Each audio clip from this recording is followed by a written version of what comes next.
Ciej Pun Bóg płeskamzi człowiekowi kunsk rozemkły, tej taci go nazywają u nas letcim albo głupym. Letcich i głupych naleześ decht wsiądze, nawet na noweścich ścieblach. Ich nikt nie seje, oni zalegną samy. Włekalim kartus łazy i pleście dwóch letcich.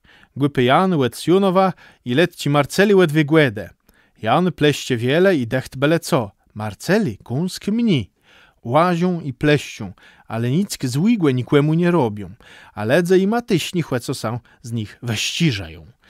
Było to latos na zimku, cie Jan siet darzieściem do górę płet kłezieczkowe, a łet kłezieczkowa na dół siet Marceli. Cole miele san zetkac, a je ciekawy co ti dwaj baną do segodle zatacył jemsa za ciesz i zdrzał na nich. Ciej takiu bele na trzekroci łetce tej pierwsi łedes wyłsa głupy Jan i rzekł do letciego Marceligłe.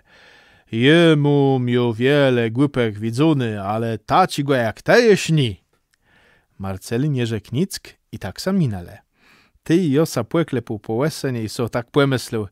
Ciej be ti wieldzi ledze na noweścich ścieblach, tak mądrze płegödele jak ti dwaj głupy. Ty be był wieczny mir na świece. Chcemy leso zaziec.